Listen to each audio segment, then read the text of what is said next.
Bonjour et bienvenue à la 4e vidéo du chapitre racine carrée du programme de 3e. Dans cette vidéo, nous allons voir comment passer d'une forme d'écriture de racine carrée à une autre, de manière à simplifier les calculs avec les racines carrées.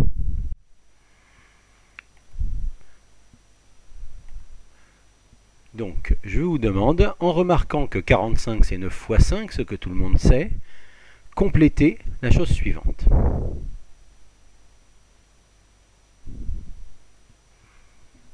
C'est fait, donc racine de 45, c'est racine de 9 fois racine de 5.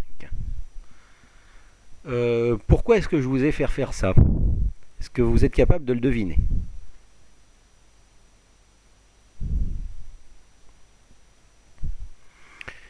Bien parce que entre racine de 9 et racine de 5, il y a l'une des deux racines carrées que l'on reconnaît.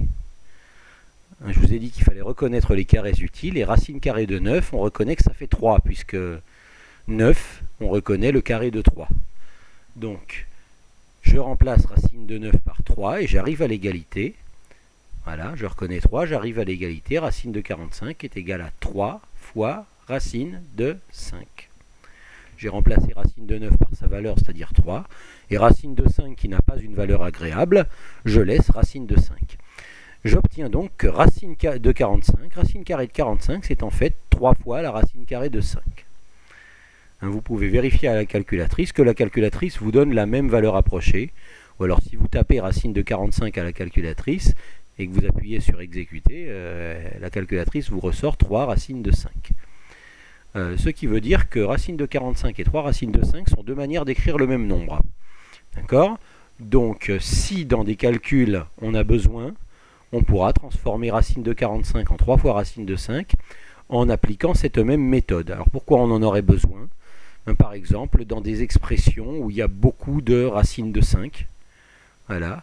Et on aimerait bien que tout soit écrit sous la forme de racine de 5 parce que ça permettrait des factorisations, des simplifications. D'accord? Ça, vous verrez ça quand vous ferez des exercices d'application. Okay? Donc pour l'instant, on s'exerce à apprendre à simplifier des racines. Par la même méthode, essayez de simplifier, de transformer l'écriture de racine de 27 et de transformer l'écriture de racine de 75. Allez, mettez la pause et allez-y.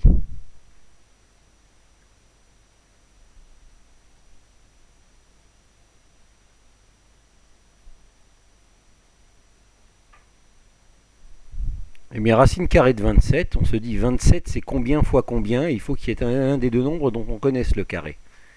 Eh bien 27 c'est 9 fois 3, donc je peux dire que racine carrée de 27 c'est racine de 9 fois racine de 3. Et je me dis, ma racine de 3 je ne connais pas, mais racine de 9 je connais. Racine de 9 c'est le nombre dont le carré vaut 9, c'est donc 3, puisque 3 au carré ça fait 9. D'accord? Racine de 9 c'est 3, donc je vais écrire 3 à la place de racine de 9. Et à la place de racine de 3, j'écris racine de 3 puisque je ne connais pas sa valeur. Donc racine de 27, c'est 3 fois racine de 3. Si j'en ai besoin dans un calcul, je peux remplacer racine de 27 par 3 fois racine de 3. Quant à racine de 75, alors là, c'est un peu plus compliqué parce qu'il y a plusieurs manières de décomposer 75. 75, on peut très bien dire que c'est 15 fois 5. On peut très bien dire que c'est 3 fois 25. Voilà, donc il y a plusieurs solutions. Alors, laquelle va être la meilleure? Bien, imaginons que je transforme racine de 75 en racine de 15 fois racine de 5. C'est vrai, c'est juste, puisque 15 fois 5, ça fait bien 75. Le problème, c'est que racine de 15, je ne sais pas combien ça fait. Et racine de 5, je ne sais pas combien ça fait non plus. Ce ne sont pas des nombres agréables. Donc là, je vais être coincé. Par contre, si je dis que 75, c'est 25 fois 3, que je transforme racine de 75 en racine de 25 fois racine de 3, eh bien je dis que racine carrée de 25, ça, je le connais. Je reconnais 25. Je reconnais 25, c'est le carré de 5. Les carrés sont à reconnaître. Donc racine de 25, en fait, ça vaut 5. Et à la place de racine de 25, je vais écrire 5. Et racine de 3, comme je ne connais pas sa valeur, c'est pas un nombre agréable, je le laisse tel qu'il est. Donc racine de 75, c'est 5 fois racine de 3. D'accord? Maintenant, nous allons un petit peu nous exercer à l'opération inverse. Je vous donne la racine simplifiée, vous allez me voir de quel nombre on a pris la racine carrée. C'est-à-dire on va faire exactement le contraire de ce qu'on vient de faire ici. Ça peut servir aussi dans certains calculs. Donc là, voilà, la version simplifiée, c'est 2 racines de 5. 2 racines de 5, c'est la racine carrée de quoi? Donc il y a plusieurs méthodes, il y a plusieurs modes de raisonnement pour y arriver. Mettez la vidéo en pause, essayez de le faire.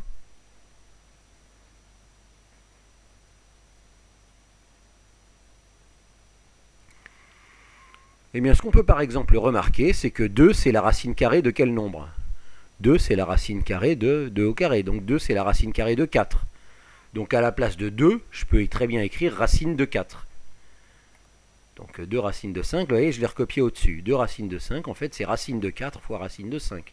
Puisque 2, c'est racine de 4. Et racine de 4 fois racine de 5, il suffit de faire 4 fois 5 pour s'apercevoir que c'est la racine de 20. Voilà, donc 2 racines de 5, c'est en fait la même chose que la racine carrée de 20. Faites la même chose pour 3 fois racine de 7. Trouvez de quel nombre ceci est la racine carrée.